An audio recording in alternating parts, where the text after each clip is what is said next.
Hello दोस्तों, आप सभी का एक बार फिर से स्वागत है पेपर एनालिसिस पॉइंट के ऊपर। और हम कर रहे थे आपकी द्वितीय श्रेणी परीक्षा की प्रथम प्रश्न पत्र यानी जीके के पेपरों का एनालिसिस। किसके पेपरों का एनालिसिस कर रहे थे हम? जीके के पेपरों का एनालिसिस कर रहे थे। वो कर रहे थे हम जो आपकी कलाम एकेडमी की जो टेस्ट सीरीज है उसका। उसमें हम कर रहे थे आपकी फाइनल टेस्ट 1 का एनालिसिस, जो आता है आपका 10 अगस्त 2025 को। कब आता दोस्तों? 10 अगस्त 2025 को ये टेस्ट होता। इसका एनालिसिस कर रहे थे और इस एनालिसिस में हमारी एक क्लास कंप्लीट हो चुकी है, यानी जो हमने कल क्लास की थी वो क्लास थी अपनी क्लास 1, जो एनालिसिस हो चुकी थी। और महत्वपूर्ण 32 क्वेश्चनों का हमने एनालिसिस किया था। कितने क्वेश्चनों का एनालिसिस किया था? कल हमने 32 क्वेश्चनों का एनालिसिस किया था, जैसे जिनमें हमने पढ़ा था। तो सबसे पहले बात करें जैसे कौन सी क्वेश्चनों को पढ़ा था हमने, तो उनमें आपके देखो एक तो सेवा क्षेत्र से आए थे क्वेश्चन, सेवा क्षेत्र, कृषि क्षेत्र और उद्योग क्षेत्र। यानी जो कल हमने 32 क्वेश्चन किए थे ना, 32 क्वेश्चनों की बात करें तो आपकी अर्थव्यवस्था के क्वेश्चन थे। कैसे थे आपके? अर्थव्यवस्था के क्वेश्चन थे। सबसे पहले तो आपको ये बताना चाहिए कि सिलेबस में कौन कौन से क्वेश्चन हम कर चुके हैं, ताकि हमारा अच्छे से रिवीजन हो चुके। देखो मैं ऐसा लिख रहा हूँ ना कि सेवा क्षेत्र, कृषि क्षेत्र, उद्योग क्षेत्र, अर्थव्यवस्था के क्वेश्चन थे, तो आपको ये चीज़ें आपको याद हुई होगी कि सेवा क्षेत्र का एक क्वेश्चन वो किया था, ठीक है, उद्योग का वो क्वेश्चन किया था, कृषि क्षेत्र में हमने वो किया था, ठीक है। इससे हमारा क्वेश्चन याद हो जाता है। इसके साथ साथ हमने जो क्वेश्चन किए थे कल 32 में, एक यूएनओ का क्वेश्चन किया था। किसके? यूएनओ के। जैसे हमने लक्ष्मी मेनन के बारे में पढ़ा था, 1948 के अंदर उन्होंने जो आपकी लिंग भेद के लिए बहुत ही खतरनाक विरोध किया था, ठीक है, भारत का प्रतिनिधित्व करने वाली थी, ठीक है। इसके अलावा भारत के जो आपके शांति अभियान थे यूएनओ के अंदर, उनके जो पढ़ा था 2005 में सूडान के अंदर गया था, जो आपका क्वेश्चन पूछा गया था। इस प्रकार के हमने यूएनओ के क्वेश्चन किए थे। इसके साथ हमने एक महाद्वीप का क्वेश्चन किया था। कौन सा आपका? महाद्वीप का क्वेश्चन किया था, महाद्वीप में। और एक किया था हमने जल संधि का क्वेश्चन। किसका क्वेश्चन किया था हमने? जल संधियों का क्वेश्चन किया था। और एक किया था हमने नदियों का क्वेश्चन, जो आपके सोम नदी का पढ़ा था। कौन सा आपका? सोम नदी का पढ़ा था, सोम नदी का, ठीक है। सोम नदी का एक क्वेश्चन पढ़ा था, नदी की विशेषता दी हुई थी, जिसमें हमने सागरवती के बारे में पढ़ा था। साथ साथ आपने अरब सागर का पूरा उपतंत्र पढ़ लिया था। पश्चिमी बनास थी उसके अंदर, ऑप्शन के अंदर, जैसे कि मुझे याद आ रहा है कि पश्चिमी बनास थी आपकी, सागरवती थी आपकी, और आपकी सोम थी और जाखम थी, जहाँ पर मैंने जाखम बांध भी बताया था। और सब क्वेश्चन मैंने आपको करवाने का कोशिश किया गया था, इसलिए मतलब राजस्थान का उपतंत्र का क्वेश्चन था। किसका क्वेश्चन था दोस्तों? आपके राजस्थान अपतंत्र का क्वेश्चन था। और फिर हमारी शुरुआत हो चुकी थी अपने 30 क्वेश्चन तो इनके संबंधित थे। 31वां क्वेश्चन अपना करंट से संबंधित था। किसे? अपना करंट अफेयर से संबंधित था। किससे संबंधित था? करंट अफेयर से संबंधित था। यानी जो हमारी क्लास कल समाप्त हुई थी वो हुई थी आपकी करंट अफेयर्स के क्वेश्चनों पर। कहाँ पर होती? करंट अफेयर्स के क्वेश्चनों पर। लास्ट तक मुझे याद है, लास्ट क्वेश्चन अपने को पार्क के बारे में किया था। कौन से बारे में? पार्क का क्वेश्चन था। जैसे आपका उसका था आपका लाल सोट दौसा के अंदर, वुड पार्क, लाल सोट दौसा के अंदर कौन सा पार्क का था आपका? Would park. कौन सा था आपका? वुड पार्क, जो आपकी बजट सत्र, आपकी वर्तमान बजट सत्र है, उसमें घोषणा हुई थी आपकी, जो आपका बजट है। जैसे आपका टॉय पार्क की घोषणा हुई थी आपकी, ठीक है, स्टोन पार्क की घोषणा हुई थी। तो इन सभी पार्कों को हमने, लास्ट का क्वेश्चन था वो अपने एनालिसिस करने का प्रयास किया था, और वहाँ पर आपको अच्छे से आपको बताया था। तो आज करते हैं हम इन जो 32 क्वेश्चन से आगे वाले क्वेश्चनों को शुरुआत। तो शुरुआत करने से पहले जिन दोस्तों ने अभी तक अपने चैनल को सब्सक्राइब नहीं किया, तो सबसे पहले तो अपने चैनल को सब्सक्राइब कीजिए, और वीडियो एनालिसिस कैसा लग रहा है वो कमेंट में बताएं, ताकि इसको और भी बेहतरीन बनाया जा सके। बात करते हैं हम उसी तरह से करेंगे, प्रत्येक ऑप्शन को समझते हुए, प्रत्येक ऑप्शन की व्याख्या करते हुए, ठीक है, और उनसे इंपॉर्टेंट जो क्वेश्चन बने हुए हैं उनकी व्याख्या करते हुए। क्योंकि देखो एनालिसिस का मतलब ही यही होता है कि आप यदि एनालिसिस कर रहे हो, यानी कि आप विश्लेषण कर रहे हो, आप सभी को समझदार हो खुद ही, क्योंकि सेकंड ग्रेड की एग्जाम दे रहे हो, तो आप सभी को पता है कि एनालिसिस का मतलब यही होता है कि यदि आप विश्लेषण कर रहे हो तो उस प्रश्न के बारे में जितने क्वेश्चन आते हैं ना, जितने क्वेश्चन बने हुए हैं, वो सभी का एनालिसिस होना चाहिए। आपको पूरे क्वेश्चन आपके दिमाग में होना चाहिए। फाइनल टेस्ट का एनालिसिस का मतलब ये है कि आपको जितना हो सके उतना आपका सिलेबस कवर होना चाहिए, जितना हो सके उतना सिलेबस कवर होना चाहिए। यानी कि रिवीजन के लिए सबसे बेस्ट टेस्ट होते हैं वो कौन से होते हैं? आपके फाइनल टेस्ट होते हैं। किसी भी संस्था के देख लो, तो लास्ट टाइम में जितने आप मॉक टेस्ट दोगे, जितना आपका फाइनल टेस्ट निकालोगे, जितने आप मॉडल पेपर निकालोगे, उतना ही आपको एग्जाम में सबसे ज़्यादा बेनिफिट मिलेगा, ठीक है। थ्योरी बहुत कम कर देना, ज़्यादा से ज़्यादा आप एमसीक्यू निकालना है, ज़्यादा से ज़्यादा एमसीक्यू को निकालना है। अब बस एक ही टारगेट होना चाहिए, जो आपके 20-25 दिन जितने बचे हैं उसमें जितने एमसीक्यू निकाल सकोगे उतना ही आपके लिए बेनिफिट मिलेगा। और एमसीक्यू इसी प्रकार से निकालो जैसे मैं करता हूँ। आप कोई भी मॉडल पेपर लेके आते हो, जैसे 10-15 का मॉडल पेपर होता है, तो उस मॉडल पेपर को आप ले बैठो और प्रत्येक ऑप्शन को लिखो कि इसका संबंध उससे था, इसका संबंध उससे था, उस क्वेश्चन से था, इस ऑप्शन का संबंध वहाँ से था। तब आपका एनालिसिस जो आपकी तैयारी होगी सबसे बेस्ट होगी। मैं इसी प्रकार एनालिसिस करता हूँ, क्योंकि मैंने इतने मॉडल पेपर निकाले हैं बहुत ज़्यादा, ठीक है, सबसे ज़्यादा मैंने सिक्वाल के निकाले हैं। तो ये सभी चीज़ें जो देख सकते हो।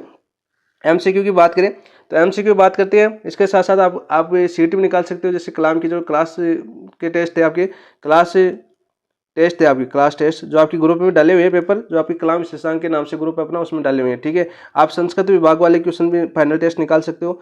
संस्कृत विभाग में जो फाइनल टेस्ट होते हैं वो भी निकाल सकते हो, वो भी आपके लिए सबसे ज़्यादा बेस्ट है, ठीक है।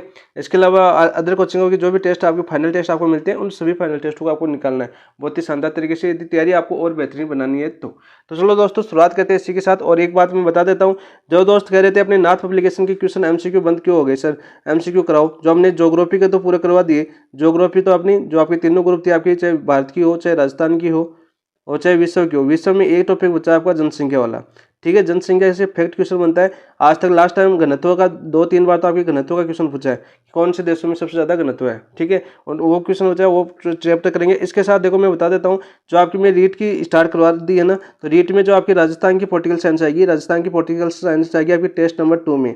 टेस्ट नंबर 2 में जो आपकी पॉलिटिकल साइंस आएगी उसमें कलाम की बुकलेट में क्या है आपकी थ्योरी दी हुई है। कलाम की जो बुकलेट दी है सेकंड टेस्ट के लिए, तो उस बुकलेट में क्या आपकी थ्योरी है, यानी कि एमसीक्यू नहीं है, एमसीक्यू नहीं है। तो एमसीक्यू देख लो वहाँ पर जो नाथ पब्लिकेशन के जो क्वेश्चन है ना, नाथ पब्लिकेशन जो राजस्थान पॉलिटिकल साइंस के जितने भी एमसीक्यू हैं वो इस क्वेश्चन में आपकी थ्योरी के साथ, इस थ्योरी के साथ करवाऊंगा पूरी। यानी कल से अपनी क्लास स्टार्ट हो रही है शाम को, कल से अपनी नाथ पब्लिकेशन की वापस क्लास स्टार्ट हो रही है। उस पर जो आपका थंबनेल होगा, थंबनेल रीट का होगा, लेकिन क्वेश्चन पूरे नाथ पब्लिकेशन के होंगे। तो सेकंड ग्रेड वाले भी आपका सेम ही टॉपिक है, सबके सेम टॉपिक है, आपके रीट वाले के सेम है, आपका सेकंड ग्रेड के भी सेम है। तो आप उन क्वेश्चनों को आराम से कर सकते हैं, यानी पॉलिटिकल साइंस के क्वेश्चन सारे वो कर सकते हो। वही क्वेश्चन होंगे, पूरे डिटेल के साथ पढ़ेंगे उसी प्रकार से जैसे हमने ज्योग्राफी की है, उसी प्रकार से पूरे अनुच्छेदों को अच्छे से समझेंगे, अच्छी लैंग्वेज के क्वेश्चन को समझेंगे, जो नवीनतम क्वेश्चन है उनको भी समझेंगे, जो अभी आरपीएससी जो आपके जनवरी से लेकर जून तक जितनी एग्जाम हुई है उनमें पूछा है, तो उन क्वेश्चनों को भी हम आराम से करेंगे। तो चलो दोस्तों देखते हैं कितने 33वां क्वेश्चन क्या था, करंट से समझता 33वां क्वेश्चन आपका ये देखो आपका 22 मई को प्रधानमंत्री नरेंद्र मोदी पलाना बीकानेर के दौरे पर है। बिल्कुल राइट, कहाँ पर है आपके 22 मई को प्रधानमंत्री नरेंद्र मोदी पलाना बीकानेर के दौरे पर है। 22 मई को आए थे, ऑपरेशन सिंदूर के बाद पहला था इनका, ऑपरेशन सिंदूर के बाद, सिंदूर के बाद पहला इनका दौरा था। कौन सा था आपका पहला दौरा, पहला दौरा। ऐसा पूछा जा सकता है कि ऑपरेशन सिंदूर के बाद प्रधानमंत्री नरेंद्र मोदी ने पहला दौरा किस राज्य का किया, तो आपका राजस्थान का किया। और राजस्थान में कहाँ पर आए आपके पलाना बीकानेर के अंदर, कहाँ पर आए दोस्तों पलाना बीकानेर के अंदर। ठीक है, यहाँ पर बहुत से ज़्यादा उद्घाटन किया था इन्होंने। देखो यहाँ पर सबसे पहले तो आपकी 26,000 करोड़ रुपए की योजनाओं का शिलान्यास किया, करोड़ रुपए की योजनाओं का शिलान्यास किया, क्योंकि ये अभी क्वेश्चन पूछा गया था पीछे, योजनाओं का शिलान्यास किया। ये सीधा फैक्ट क्वेश्चन आपका पूछा गया है। और आज की जो आपकी मैंने मई की करंट अफेयर्स की देखो बता देता हूँ मैं साथ साथ, मई की जो करंट अफेयर्स की बात करता हूँ मैं, मई करंट अफेयर्स जो आपके भी आएगी। ठीक है, सेकंड ग्रेड में जो मई के क्वेश्चन आएंगे उनकी जो आपकी जो कलाम की बुकलेट है, कलाम की बुकलेट यानी कलाम बुकलेट, उसके आज अपनी क्लास हुई है। क्लास मैंने आज ही करवाई है, जो रीट के लिए करवाई थी। ठीक है, रीट के लिए करवाई थी, मई के लिए, मई करंट अफेयर्स के लिए जो आपकी राजस्थान की करंट अफेयर्स की बुकलेट है वो, तो वो आपकी राजस्थान की मई की आपके भी सेकंड ग्रेड में भी राजस्थान का करंट अफेयर्स आएगा, तो आपके लिए भी बहुत ही इंपॉर्टेंट है। और वो उसमें ये क्वेश्चन आपको अच्छे से और शानदार तरीके से करवाया है, हर प्रत्येक चीज़ इसमें इसी क्वेश्चन की बताई हुई है, देख सकते हो। प्लेलिस्ट में आपको क्लास मिल जाएगी। ठीक है, ज़्यादा नहीं होती है, 30 मिनट की क्लास होती है और 10 या 15 क्वेश्चन आपको देखने को मिलते हैं। देखो इस अवसर पर प्रधानमंत्री ने सूरतगढ़ फलौदी के मध्य 336 किमी लंबी रेल लाइन के निर्माण की आधारशिला रखी नहीं। देखो आधारशिला नहीं रखी, इनका विद्युतीकरण किया था। क्या किया था आपका विद्युतीकरण, विद्युतीकरण यानी जो आपकी सूरतगढ़ से फलौदी के मध्य आपकी 336 किलोमीटर लंबी रेल लाइन है, उसका क्या किया था विद्युतीकरण किया था। क्या किया था आपका विद्युतीकरण किया था। ठीक है, याद कर लेना। तो आधारशिला नहीं रखी, आधारशिला कौन सी की रखी थी, आधारशिला रखी थी इन्होंने चूरू से सदालपुर, चूरू से सादुलपुर, सादुलपुर रेल लाइन। याद करना दोस्तों, चूरू से सादुलपुर रेल लाइन की आधारशिला रखी थी कब, 22 मई को प्रधानमंत्री मोदी ने। यह जो लंबाई है आपकी 58 किलोमीटर, 58 किलोमीटर। इस अवसर पर प्रधानमंत्री ने अमृत 2.0 के अंतर्गत पाली जिले की 10 परियोजनाओं को पुनर्गठन की आधारशिला रखी नहीं, 10 की नहीं रखी। किसकी नहीं रखी आपकी 10 की नहीं रखी, तो कितनी रखी आपकी 7 परियोजनाओं की। कितनी परियोजनाओं की आधारशिला रखी आपकी 7 परियोजनाओं की आधारशिला रखी। तो ये भी आपका गलत हो जाएगा, पहला भी आपका गलत हो गया।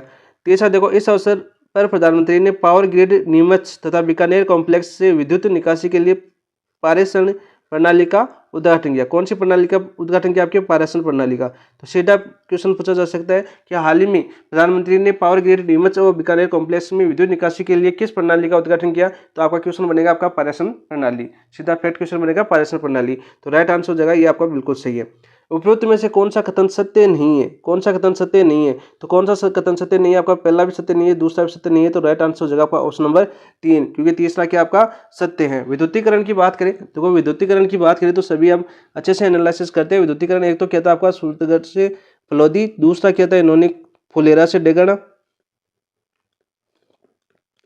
फुलेरा से डेगाना विद्युतीकरण रेल लाइन का। तीसरा था आपका उदयपुर से हिम्मतनगर, उदयपुर से हिम्मतनगर, हिम्मतनगर रेल लाइन का विद्युतीकरण किया। इसके साथ इन्होंने क्या था आपकी चौथी की बात करें फलौदी से जैसलमेर,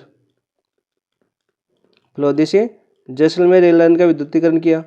ठीक है, पांचवा क्या था इन्होंने समदड़ी जो आपका बाड़मेर है, समदड़ी से बाड़मेर रेल लाइन का किया गया विद्युतीकरण। यानी जो आपके ये 5 और 1 ये 6 है, 6 रेल लाइन ऐसी है जिनको क्या कहता है इन्होंने विद्युतीकरण किया था। कितना आपका 6 रेल लाइन का विद्युतीकरण किया था। इसके साथ साथ आपके स्टेशन थे आपके कौन से? आपके 8 अमृत सरोवर स्टेशन, जो आपके 103 थे उनमें से 8 आपके राजस्थान में ही थे। कितने? 8 रेलवे स्टेशन। कौन से स्टेशन? आपके अमृत सरोवर स्टेशन। कौन से? आपके अमृत स्टेशनों का उद्घाटन किया, स्टेशनों का उद्घाटन, उद्घाटन। टोटल कितने थे आपके? टोटल थे 108, टोटल कितने थे आपके? 103। कितने थे आपके टोटल? 103 टोटल थे आपके 103। ठीक है, 103 में से 8 कौन से आपके? 8 कहाँ पर? आपके राजस्थान के अंदर। 8 राजस्थान के अंदर कितने आपके? 8। वो भी कब कहते हैं? आपके 22 मई 2025 को। ये सभी क्वेश्चनों का एनालिसिस अभी क्या मैंने अभी क्लास आई थी अपनी करंट अफेयर्स की, उसमें अच्छे से एनालिसिस किया है। वो वहाँ भी आप देख सकते हो, बहुत ही शानदार क्वेश्चन था। इसी टाइप का क्वेश्चन था, वो भी मैंने अच्छे से आपको करवाया, क्योंकि प्रीवियस ईयर का क्वेश्चन अभी पूछा गया क्वेश्चन था, वो मैंने वहाँ पर करवाया है। तो ऑप्शन नंबर 3 आपका राइट आंसर हो जाएगा। देखो करंट में ज़्यादा डिटेल में जाएंगे तो ज़्यादा क्वेश्चन बनते रहेंगे। ठीक है, तो ये चीज़ें आप याद रखना, थोड़ी थोड़ी आपकी इंपॉर्टेंट है। जैसे आपकी चूरू सादुलपुर रेल लाइन का आधारशिला देखिए तो राजस्थान में कितने किलोमीटर पर है? तो फैक्ट क्वेश्चन बनेगा आपका 58 किलोमीटर। कितना? 58 किलोमीटर। कोट पूछा जाता है यहाँ पर। यहाँ पर देखो कितने रेलवे स्टेशनों का विद्युतीकरण किया गया राजस्थान के अंदर। तो आपके कितना हो जाएगा? आपके 6 रेलवे स्टेशनों जो लाइन है, 6 रेलवे लाइन है, इनका क्या किया गया? विद्युतीकरण किया गया। इस प्रकार से याद कर सकते हो। कुल योजनाओं यानी 26,000 करोड़ रुपए का परियोजनाओं का उद्घाटन कहाँ से किया? बीकानेर, पलाना बीकानेर से। तो ये क्वेश्चन आपका फैक्ट क्वेश्चन बन सकता है। तो 3-4 प्रकार से यहाँ से जितने क्वेश्चन बनते हैं वो सारे क्वेश्चन आपको इंपॉर्टेंट क्वेश्चन थे वो सभी करवा दिए गए यहाँ पर, है ना। और कुल जो आपके अमृत स्टेशन है, जो आपका पुनर्विकसित अमृत स्टेशन का उद्घाटन किया, उनमें जो आपके राजस्थान के कितने शामिल है? आपके 8। राजस्थान कितने शामिल है? आपके 8। तो यहाँ से बार आपको कोई क्वेश्चन नहीं बनेगा, ये क्वेश्चन बनेंगे जो आपको यहाँ पर कंप्लीट करवाती है। नेक्स्ट देखो बात करते हैं क्वेश्चन नंबर 34। देखो 15 जुलाई को उप मुख्यमंत्री दिया कुमारी ने आंगनवाड़ी केंद्रों पर मिलेट न्यूट्री बार के पायलट वितरण का शुभारंभ किया। इसके लिए संबंध में निम्नलिखित खतरों पर विचार कीजिए। तो सबसे पहले आपको याद क्या होना चाहिए? सबसे पहले याद होना चाहिए कि 15 जुलाई को मुख्यमंत्री उप मुख्यमंत्री कौन है? आपकी दिया कुमारी। कौन सी? आपकी दिया कुमारी। ठीक है, उप मुख्यमंत्री दिया कुमारी है सर। इन्होंने आंगनवाड़ी केंद्रों पर, कहाँ पर? आंगनवाड़ी केंद्रों पर मिलेट न्यूट्री बार, ठीक है, पायलट वितरण शुभारंभ किया। तो यहाँ पर पूछ ले कि आंगनवाड़ी केंद्रों पर कौन सा पायलट वितरण का शुभारंभ किया? तो आपको सीधा नाम दिखेगा ऑप्शन में मिलेट न्यूट्री बार। कौन सा दिखेगा आपका? मिलेट न्यूट्री बार। तो राइट आंसर हो जाएगा आपका। देखो पहला एक क्वेश्चन हो गया आपका मिलेट न्यूट्री बार, ये चीजें आपको याद होनी चाहिए। इसके संबंध में निम्नलिखित खतरों पर विचार करो। चलो विचार करते हैं इसके संबंध में, चलो करते हैं विचार। ये नवाचार GIZ and path harvest plus संस्थान के सहयोग से महिला एवं बाल विकास विभाग द्वारा किया गया। तो यहाँ से याद होना चाहिए सबसे पहले तो ये आपका जो नवाचार है जो किनके द्वारा किया गया? आपके जो GIZ and path harvest plus संस्थान के सहयोग से महिला एवं बाल विकास विभाग द्वारा किया गया। तो ये सब पूछा जाएगा आपका जो मिलेट न्यूट्री बार है वो किस विभाग द्वारा संचालित है? किस विभाग द्वारा संचालित है? तो पहला क्वेश्चन बन जाएगा आपका महिला एवं बाल विकास विभाग द्वारा। किसका? आपका महिला एवं बाल विकास विभाग द्वारा। तो ये आपका बिल्कुल सही है। ठीक है, इसमें सहयोग किसका आपका? ऐसा पूछ लेगा। दूसरा क्वेश्चन बनेगा सहयोग किसका है? तो सहयोग है आपका GIZ एंड पाथ और दूसरा आपका हार्वेस्ट प्लस संस्थान। तो 2 संस्थान है जिसका इसमें क्या आपका सहयोग है। तो देखो यहाँ पर 2 क्वेश्चन बन गए आपके, 2 क्वेश्चन बन गए। क्या बन गया आपका? एक तो सहयोग वाली संस्था बन गई, एक इसको संचालन करने वाला विभाग मिल गया और दूसरा इसको इसके द्वारा किनके द्वारा दिया गया? आपके उप मुख्यमंत्री दिया कुमारी द्वारा। तो 3 क्वेश्चन आपको एक क्वेश्चन के अंदर मिल गए आपको। दूसरा देखो ऑप्शन दूसरा ऑप्शन दे रखा है आपका, इस नवाचार के अंतर्गत पायलट वितरण हेतु जयपुर व उदयपुर जिलों के 544 आंगनबाड़ी केंद्रों का चयन किया गया। ठीक है, तो ये भी आपका सही है। आप सीधा क्वेश्चन पूछेगा कि 15 जुलाई को उप मुख्यमंत्री दिया कुमारी ने आंगनबाड़ी केंद्रों पर मिलेट न्यूट्री बार के पायलट वितरण का शुभारंभ किया, इसके अंतर्गत किन जिलों की 544 आंगनबाड़ी केंद्रों का चयन किया गया? तो सीधा ऑप्शन में आपको देखने को मिलेगा आपका जयपुर व उदयपुर। ठीक है, तो यहाँ पर इस प्रकार से क्वेश्चन बन सकता है आपका। तो यहाँ पर ये चीजें आप याद रखना कि इस नवाचार के अंतर्गत पायलट वितरण हेतु जयपुर उदयपुर के जिलों के 544 आंगनबाड़ी केंद्रों का चयन किया गया, तो ये भी आपका सही है। इस नवाचार के तहत 20 ग्राम वजनी एक मिलेट न्यूट्री बार सप्ताह में 3 दिन 6 माह तक उपलब्ध कराया जाएगा। तो सप्ताह में 5 दिन, 3 दिन कितने, 5 दिन, सप्ताह में कितने दिन उपलब्ध कराया जाएगा आपका? 5 दिन उपलब्ध कराया जाएगा, 5 दिन उपलब्ध करवाया जाएगा। तो यहाँ पर देखो उपरोक्त में से कौन सा कथन सही है? तो एक तो पहला सही है आपका, एक दूसरा सही है, तीसरा आपका गलत है। तो राइट आंसर हो जाएगा आपका पहला और दूसरा। तो पहला और दूसरा देखो कौन से में, ऑप्शन नंबर 4 आपका राइट आंसर हो जाएगा। क्या हो जाएगा दोस्तों? ऑप्शन नंबर 4 आपका राइट आंसर हो जाएगा इस क्वेश्चन का। ठीक है, क्वेश्चन किस प्रकार से बनेंगे वो भी मैं साथ साथ बता रहा हूँ। नेक्स्ट क्वेश्चन नंबर, नेक्स्ट बात करते हैं क्वेश्चन नंबर 35। देखो ये भी आपका करंट अफेयर्स का क्वेश्चन है। जून 2025 में मदन मोहन मालवीय स्पोर्ट्स स्टेडियम प्रयागराज, कौन सा आपका? जून 2025 की बात कर रहे हैं हम। ठीक है, मदन मोहन मालवीय स्पोर्ट्स स्टेडियम प्रयागराज में आयोजित 23वीं राष्ट्रीय junior under 20 federation athletics championship के मेंस जेवलिन थ्रो, देखो मेंस जेवलिन थ्रो में स्वर्ण पदक विजेता खिलाड़ी दीपेश चौधरी का स्कोर क्या था? स्कोर क्या था? ऐसा क्वेश्चन आजकल पूछा जा रहा है। तो यहाँ पर देखो 2-3 चीजें क्या याद होनी चाहिए। 3 तो आपका देखो, आपका सबसे पहले ये पूछा जाएगा आपका 23वीं राष्ट्रीय junior under 20 federation athletics championship कहाँ आयोजित की गई? तो ये आयोजित की गई आपकी प्रयागराज में। कहाँ पर आयोजित की गई? प्रयागराज के अंदर। तो पहला क्वेश्चन तो आपको ये याद हो गया। दूसरा क्वेश्चन क्या हो जाएगा आपका कि जो दीपेश चौधरी है ना, दीपेश चौधरी ने कौन सा पदक जीता? वो पदक जीता आपने स्वर्ण पदक। कौन सा पदक जीता? स्वर्ण पदक जीता। 2 क्वेश्चन हो गए। तीसरा क्वेश्चन हो जाएगा जो दीपेश चौधरी है उसका संबंध किस खेल से है? दीपेश चौधरी है उसका संबंध किस खेल से है? जेवलिन थ्रो से। तो ये आपका तीसरा क्वेश्चन हो गया। ठीक है, फिर चौथा क्वेश्चन बन गया आपका जो पूछा गया कि स्कोर क्या था? तो स्कोर हो जाएगा उसका कितना हो जाएगा आपका? 72.98 मीटर, 70.89 मीटर, 72.89 मीटर या 71.98 मीटर। तो हो जाएगा आपका 72.98 मीटर। तो यहाँ पर आंसर हो जाएगा आपका ऑप्शन नंबर 1। तो यहाँ पर देखो फिर से बता देता हूँ। पहला क्वेश्चन बनेगा कि आपका 23वीं राष्ट्रीय junior under 20 federation athletics championship कहाँ आयोजित की गई? प्रयागराज। और प्रयागराज कहाँ पर? आपके यूपी के अंदर। दूसरा क्वेश्चन पूछेगा कि दीपेश चौधरी ने कौन सा पदक जीता इस 23वीं राष्ट्रीय junior under 20 federation athletics championship में? तो आपका आंसर होना चाहिए स्वर्ण पदक। चौथा क्वेश्चन पूछेगा कि दीपेश चौधरी का संबंध कौन से खेल से है? तो हो जाएगा आपका जेवलिन थ्रो से। कौन से का हो जाएगा आपका? जेवलिन थ्रो से। और ये पूछेगा कि आपकी 23वीं राष्ट्रीय junior under 20 federation athletics championship में दीपेश चौधरी का स्कोर क्या था? स्वर्ण विजेता दीपेश चौधरी का स्कोर क्या था?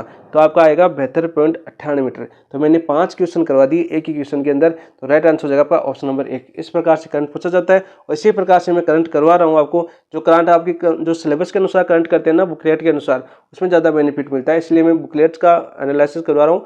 तो आप देख सकते हो, आपकी इच्छा है। 36 देखिए, 30 अप्रैल को राज्य सरकार ने अधिसूचना जारी कर इलेक्ट्रोथेरेपी चिकित्सा पद्धति बोर्ड का गठन किया। तो सबसे पहले तो ये आपको याद होना चाहिए कि इलेक्ट्रोथेरेपी चिकित्सा पद्धति बोर्ड का गठन कब किया गया? 30 अप्रैल को। कब किया गया? 30 अप्रैल को इस बोर्ड का गठन किया गया। तो एक क्वेश्चन बन गया आपका। इसके संबंध में निम्नलिखित कथनों पर विचार करो। करते हैं विचार। इस बोर्ड का अध्यक्ष आयुर्वेद आयुष विभाग का प्रमुख सचिव होगा। इस आयोग का अध्यक्ष है वो कौन होगा? आयुर्वेद आयुष विभाग का प्रमुख सचिव होगा। बिल्कुल राइट। इस बोर्ड में अध्यक्ष सहित कुल 5 सदस्य होंगे। नहीं, इस बोर्ड में अध्यक्ष सहित कुल 6 सदस्य होंगे। अध्यक्ष सहित कुल 6 सदस्य, यानी एक अध्यक्ष और 6 सदस्य, यानी टोटल तो 7 सदस्य होंगे। कितने सदस्य होंगे आपके? 7 सदस्य। तो राइट आंसर हो जाएगा इसका। देखो ये 5 दे रखे, नहीं 7 होंगे टोटल। तो यहाँ पे देखो उपरोक्त में कौन सा कथन सत्य है? तो दूसरा गलत हो जाएगा। तो पहला कथन सत्य है, तो केवल एक सत्य है। तो ऑप्शन नंबर 1 आपका राइट आंसर हो जाएगा। 37 में राइट आंसर क्या हो जाएगा दोस्तों? आपका ऑप्शन नंबर 1 आपका राइट आंसर हो जाएगा। नेक्स्ट है question number 37। Great Indian travel बाजार GIBT के संबंध में निम्नलिखित कथनों पर विचार कीजिए। देखो ये क्वेश्चन मैंने आज करवाया है। ये क्वेश्चन में अपने क्लास में मैंने आज करवाया, सेम ऐसा कैसा क्वेश्चन करवाया है, देख सकते हो आप वहाँ पर जाकर। 20 मिनट की क्लास है अपनी। ग्रेट इंडियन ट्रेवल बाजार GITB के संबंध में निम्नलिखित कथनों पर विचार करो। तो विचार करते हैं। देखो इसका आयोजन 4 से 6 मई 2025 तक जयपुर के exhibition and convention centre Jaipur में किया गया। ठीक है, कब किया गया आपका 4 से 6 मई, 4 से 6 मई आयोजित किया गया, बिल्कुल राइट। GITB का 10वां संस्करण था, कौन सा था आपका 10वां संस्करण, नहीं था होगा, कौन सा था आपका 14वां संस्करण था, कौन सा संस्करण था आपका 14वां संस्करण था दोस्त। ठीक है, इसका आयोजन केंद्रीय पर्यटन मंत्रालय, राजस्थान पर्यटन विभाग व फिक्की के द्वारा किया गया, बिल्कुल राइट। तो यहाँ पर देखो सत्य कथन की बात करें तो ए और सी सत्य हैं। तो सत्य कथन कौन सा जाएगा आपका ए और सी सत्य हैं, तो राइट आंसर तो ये हो जाएगा ए और सी सत्य हैं। ए और सी देखो आपका ऑप्शन नंबर 1 आपका राइट आंसर हो जाएगा। लेकिन एक चीज और पूछी गई थी यहाँ पर, अभी जो आपके एग्जाम हुई है वहां पर ये पूछा गया था कि कितने 50 देशों के से अधिक जो आपके 50 से अधिक देशों के लगभग कितने विदेशी टूर ऑपरेटरों ने भाग लिया, विदेशी टूर ऑपरेटरों ने भाग लिया। यह क्वेश्चन आपका पूछा जा चुका है अभी आपकी जो जुलाई में एग्जाम हुई ना उसके अंदर, कि विदेशी टूर ऑपरेटरों ने भाग लिया, कितने ने, लगभग आपके 280, कितने थे आपके 280, लगभग क्या 280 थे आपके। ठीक है, कितने देशों के, 50 से अधिक देशों के थे। ठीक है, ये भी याद कर लेना। ठीक है, एक यहाँ पर एक अंतारा था आपका, इस जो आपका आयोजन होता है ना, यहाँ पर एक बात करते हैं, एक योजना निकली थी, कौन सी आपकी रिपोर्ट, शोध रिपोर्ट की बात करता हूँ, एक रिपोर्ट जारी हुई थी इस बैठक के बाद, उस रिपोर्ट है, और वो रिपोर्ट कहाँ से जारी हुई थी आपकी, वो हुई थी आपकी अंतारा, अंतारा जेबल बाग जयपुर से, जयपुर बाग जयपुर से ये रिपोर्ट जारी हुई थी। ठीक है, अंतारा जयपुर बाग जयपुर से, ये याद कर लेना सबसे पहले। इस रिपोर्ट का शीर्षक क्या था, इस रिपोर्ट का शीर्षक क्या था, तो इस रिपोर्ट का शीर्षक था आपका कि हाउ टू ग्रो, क्या था आपका, how to grow inbound tourism, tourism in India, in India.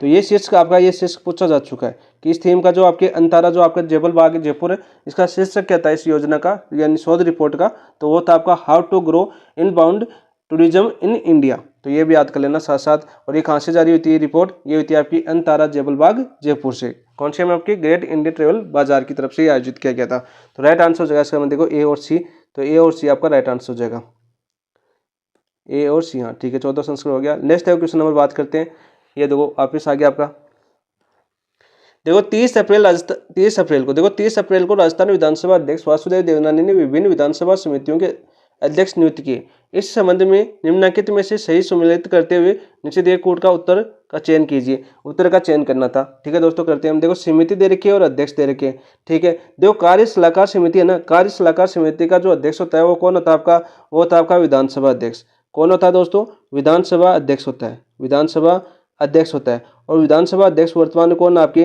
विधानसभा अध्यक्ष है, तो वो कौन है दोस्तों, वो है आपके वासुदेव देवनानी। कौन है, वासुदेव देवनानी, यानी पहला पहले में होगा, तो देखो पहला पहले में होगा तो दूसरा ऑप्शन कैंसिल कर दो।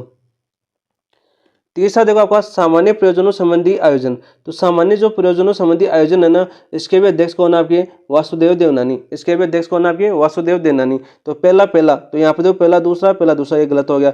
इस प्रकार क्वेश्चन देखिए कंफ्यूज करते हैं। ठीक है, ठीक है, ऐसे क्वेश्चन नहीं देने चाहिए, ऐसे नहीं पूछे आरपीएससी ने अभी तक कि एक एक सेम हो, पूछा है क्या, पूछ लिया होगा पता नहीं। तो एक ऑप्शन पर दो आ गए, अब कंफ्यूज ऑटोमेटिक हो जाएगा कि एक तो एक हो गया, तो स्टूडेंट ऑटोमेटिक तो कंफ्यूज हो जाएगा। ठीक है, यदि जिनको कोट यानी पर्सन की ऑप्शन काटने हो वो बच्चा कंफ्यूज हो जाता है इस क्वेश्चन में। तो राजकीय उपक्रम समिति, देखो राजकीय उपक्रम समिति है, इसके कौन हो जाएगा, कालीचरण श्राफ। कालीचरण श्राफ कौन थे वर्तमान में, बात करें तो आपके प्रोटेम स्पीकर, प्रोटेम स्पीकर थे आपके कालीचरण श्राफ स्पीकर। ठीक है, याद कर लेना। वर्तमान जो विधानसभा है उसके प्रोटेम स्पीकर कौन थे, कालीचरण श्राफ थे। याचिका व सदाचार समिति, तो कौन सा हो जाएगा आपका, कैलाशचंद मीणा। कौन हो जाएंगे, सॉरी कैलाशचंद वर्मा, कौन हो जाएंगे, कैलाशचंद वर्मा। ठीक है, 4, तो राइट आंसर हो जाएगा 1 1 3 4, ऑप्शन नंबर 3। इसके साथ साथ आपको याद क्या करना है, देखो प्राकलन समिति के और प्राकलन समिति के अध्यक्ष और याद कर लेना। ठीक है, वर्तमान अध्यक्ष जो 30 अप्रैल को चुने गए थे, वर्तमान अध्यक्ष आपको याद करने, वर्तमान अध्यक्ष। और यदि याद है तो कमेंट में बताएं। क्योंकि यहाँ से लास्ट टाइम आपके प्राकलन समिति ख का पूछा गया था। लास्ट टाइम आपकी एग्जाम हुई थी सेकंड ग्रेड की, तो वहाँ पर अध्यक्ष पूछा गया था आपका प्राकलन समिति ख का अध्यक्ष। तो प्रवेश क्वेश्चन का आधार माने तो इन दोनों समितियों को भी आपको याद होनी चाहिए। और वर्तमान में गोविंद डोटासरा जो सदस्य थे उन्होंने अपना त्यागपत्र दे दिया है आपकी प्राकलन समिति ख से, तो ये भी याद कर लेना साथ साथ। नेक्स्ट देखो बात करते हैं क्वेश्चन नंबर 39। देखो साहित्य अकादमी द्वारा वर्ष 2025 हेतु राजस्थानी भाषा का बाल साहित्य पुरस्कार भोगीलाल पाटीदार द्वारा प्रदान किया गया। जो आपके भोगीलाल पाटीदार को प्रदान किया गया, बिल्कुल राइट। किसके? साहित्य अकादमी द्वारा। कहाँ पर दिया जाता है पुरस्कार? ये दिया जाता है आपके नई दिल्ली के अंदर। कहाँ पर दिया जाता है? आपके नई दिल्ली के अंदर दिया जाता है, ठीक है। वर्ष 2025 हेतु उन्हें ये पुरस्कार कृतिक दिया गया है। देखो आपके अंतश्रेय आंगणे फकेरुवन निपीरा मुकुट मणिराज या पलकती प्रीत, तो ये दिया गया आपके फकेरुवन निपीरा। मैंने अच्छे से करवाया आपको, जो एमसीक्यू करवाई है करंट की, एमसीक्यू जो करंट की करवाई वहाँ पर बहुत ही शानदार तरीके से क्वेश्चन करवाया था।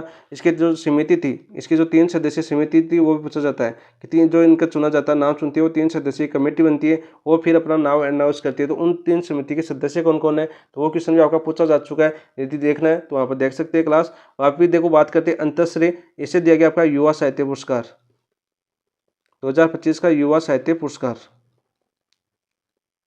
ये भी याद कर लेना साथ साथ। ऑप्शन नंबर 2 आपका राइट आंसर हो जाएगा। नेक्स्ट देखो बात करते हैं दोस्तों क्वेश्चन नंबर 40। देखो निरामयन राजस्थान अभियान, देखो निरामयन राजस्थान अभियान है के समय में निम्नलिखित कथनों पर विचार कीजिए। तो सबसे पहले तो आपका याद होना चाहिए, क्या याद होना चाहिए सबसे पहले आपको? सबसे पहले याद होना चाहिए जो आपका निरामयन राजस्थान अभियान है वो कब शुभारंभ हुआ। इसका शुभारंभ हुआ था आपका 7 अप्रैल 2025 को। तो पहला क्वेश्चन क्या बन गया आपका? पहला क्वेश्चन बन गया कि सीधा क्वेश्चन पूछा जाएगा कि निरामयन राजस्थान अभियान की शुरुआत कब की गई थी, तो वो की गई थी आपकी 7 अप्रैल 2025 को। कब की गई थी दोस्तों? 7 अप्रैल 2025 को इसकी शुरुआत की गई थी। तो डेट तो सही दे रखी है, लेकिन देखो ये मुख्यमंत्री भजनलाल शर्मा द्वारा मारवाड़ इंटरनेशनल सेंटर जोधपुर से की गई थी कि नहीं? ये मारवाड़ इंटरनेशनल सेंटर जोधपुर से इसकी शुरुआत नहीं हुई थी। इसकी शुरुआत हुई थी आपकी कहाँ से? आपके जयपुर से। कहाँ से हुई थी? आपकी जयपुर से, राजस्थान इंटरनेशनल सेंटर। इसकी शुरुआत कहाँ से होती है? आपकी शुरुआत की बात करूं तो शुरुआत हुई थी आपकी राजस्थान इंटरनेशनल सेंटर, और इसका कहाँ पर है? ये आपका जयपुर के अंदर। कहाँ पर? आपका जयपुर के अंदर। यानी इसकी शुरुआत हुई थी 7 अप्रैल 2025 को। कहाँ से? जयपुर के अंदर से। तो पहला गलत हो जाएगा। इस अभियान का संचालन चिकित्सा एवं स्वास्थ्य विभाग द्वारा किया जा रहा है। दूसरा क्वेश्चन ये बन जाएगा कि चिकित्सा एवं स्वास्थ्य विभाग द्वारा कौन सा अभियान चला गया? आपका निरामयन राजस्थान अभियान। तो ये आपका बिल्कुल राइट है। कैसा भाई दोस्तों? आपका बिल्कुल राइट है। इस अभियान का उद्देश्य राज्य की पारंपरिक चिकित्सा एवं आयुष पद्धतियों का संरक्षण करना है। बिल्कुल नहीं, ये इसका उद्देश्य नहीं है। इसके उद्देश्य की बात करिए आपका सुलभ व प्रभावी चिकित्सा सुविधा उपलब्ध कराना, सुलभ व प्रभावी चिकित्सा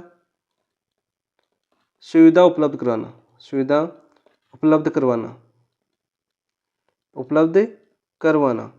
तो इस प्रकार से ये आपका गलत हो जाएगा, ठीक है। इसका ये उद्देश्य नहीं है कि पारंपरिक चिकित्सा एवं आयुष पद्धतियों का संरक्षण किया जाए। तो ये चीज़ याद कर लेना। 3 चीज़ें आपको मैंने याद करवाई, यहाँ पर दोबारा देख लीजिए कि आपको याद हो जानी चाहिए यहीं पर कि निरामयन राजस्थान अभियान की शुरुआत हुई थी आपकी 7 अप्रैल 2025 को। कब हुई थी दोस्तों? 7 अप्रैल 2025 को हुई थी, ठीक है। इसका संचालन कौन करेगा? इसका संचालन करेगा आपका चिकित्सा एवं स्वास्थ्य विभाग, ठीक है। और ये कौन से सेंटर से इसका शुभारंभ होता है? इसका शुभारंभ होता है आपका राजस्थान इंटरनेशनल सेंटर जयपुर से, ठीक है। इसका उद्देश्य था आपका सुलभ व प्रभावी चिकित्सा सुविधा उपलब्ध करवाना। तो कौन सा कथन सत्य है? तो सत्य की बात करें तो केवल बी सत्य है। क्या आपका? केवल बी सत्य है। तो ऑप्शन देखो केवल बी कौन सी में? ऑप्शन नंबर 3 आपका राइट आंसर हो जाएगा। क्या हो जाएगा आपका दोस्तों? ऑप्शन नंबर 3 आपका राइट आंसर हो जाएगा। नेक्स्ट देखो बात करते हैं क्वेश्चन नंबर 41। ये आपके करंट के कंप्लीट हो चुके हैं 10 क्वेश्चन। बहुत ही अच्छे लेवल के क्वेश्चन थे, हाई लेवल के क्वेश्चन थे, ठीक है। बहुत ही हाई लेवल क्वेश्चन थे। ऐसे क्वेश्चन आने की संभावना होती है, जैसे कोर्ट वगैरह है तो कोर्ट वगैरह तो ऐसे आ सकता है, लेकिन आपको इन चीज़ों को ये भी पता होना चाहिए कि इस प्रकार से फैक्ट क्वेश्चन किस प्रकार से बन सकता है। इसलिए मैंने इसको इस प्रकार से एनालिसिस किया कि फैक्ट क्वेश्चन इस प्रकार से बन सकता है। फैक्ट क्वेश्चन इस प्रकार से बन सकता है, ये मैंने आपको बताने की कोशिश की। आप खुद भी बना सकते हो, खुद बनाओगे तो और बेहतरीन होंगे। यहाँ पर देखो बात करते हैं आपका निम्नलिखित में से कौन सा युग्म लेखन व रचना सुमेलित नहीं है। तो ये भी देखो हाई डीप का क्वेश्चन था। देखो जोगीदास है आपके, जोगीदास आपके वर्षलपुरगढ़ विजय इनकी रचना। इसके साथ साथ एक रचना इनकी और है, उसका नाम क्या आपका? उसका नाम आपका हरिपिंगल प्रबंध, हरिपिंगल प्रबंध, ये भी इनकी रचना का नाम है, ठीक है। तो ये आपका बिल्कुल राइट है। माधवदास की रामदास है, बिल्कुल राइट है। माधवदास की आपकी रामदास है। यह बात करें जो आपकी चारण कवि है, कौन सी आपकी? सभी चारण कवि की रचना है। तो यहाँ पर देखो माधव दास की क्या है आपकी रामरासो। बादल डाडी है, इसकी वीर मायण है, बिल्कुल राइट। महेश दासोत के जो आपके रतन जस प्रकाश नहीं है, तो ये रतन जस प्रकाश है, ये किसकी आपकी, ये आपकी सागरदान की, किनकी आपकी दोस्तों, सागरदान की ये रचना है। तो राइट आंसर क्या हो जाएगा आपका सम्मिलित ऑप्शन नंबर 2।